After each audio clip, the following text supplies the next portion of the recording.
Hello, my name is Merle. I volunteered my garden to Courtney because I can no longer work in it, and she has been a godsend. Hi, I'm Courtney, and we're both from the Salt Lake area. And I come once a week and weed the garden and with the help of Shawn, and we have created a organic garden full of all kinds of plants that Merle gets to eat, I get to eat, and the program also gets some of the produce.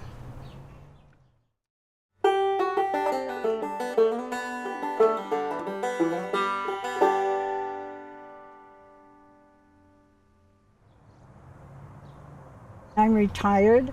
I used to teach the blind how to sew on power machines.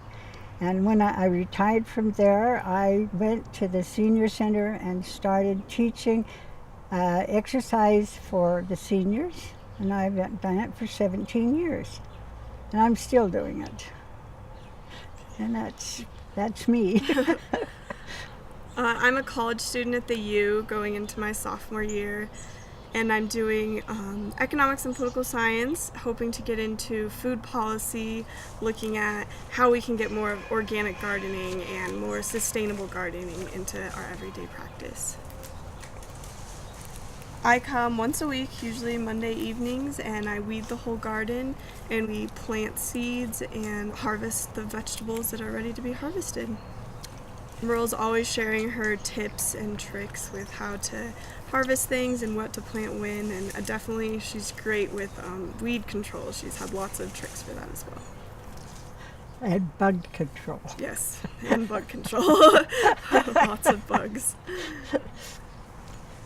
This part of Salt Lake City has large yards, and a lot of them are just going to weed and going to waste. And I've always had a garden, and I can't do it anymore. So I asked him to come and look at it and see if he could do something with it.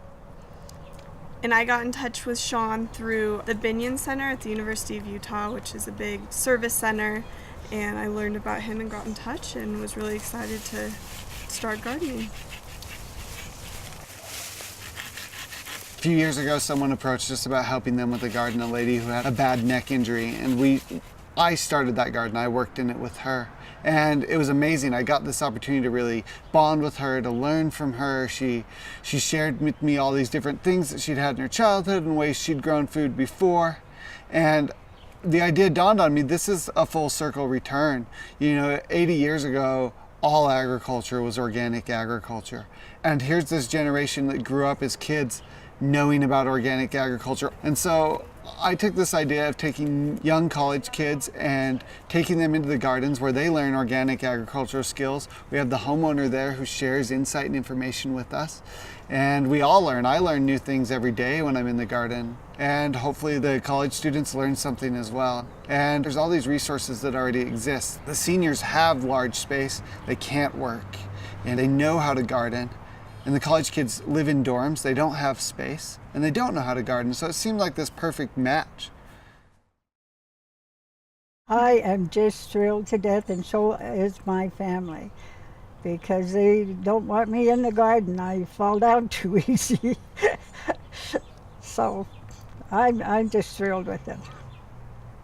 I feel that with us cooperating, we're going to be helping others, because what's left over from the garden goes to help people that need food.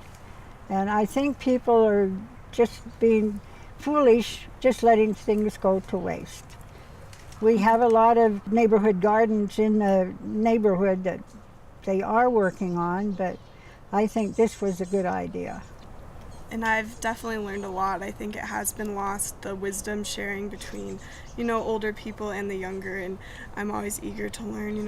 They grew up in a different time, and I've learned so much from Merle and all her techniques and how to collect seeds. We've been doing a lot with that lately, and it's been a really cool project, and learning about all new different types of plants that I had no idea about and how they grow. So I think it's been a really good experience and a good opportunity. Gardening is a lost art.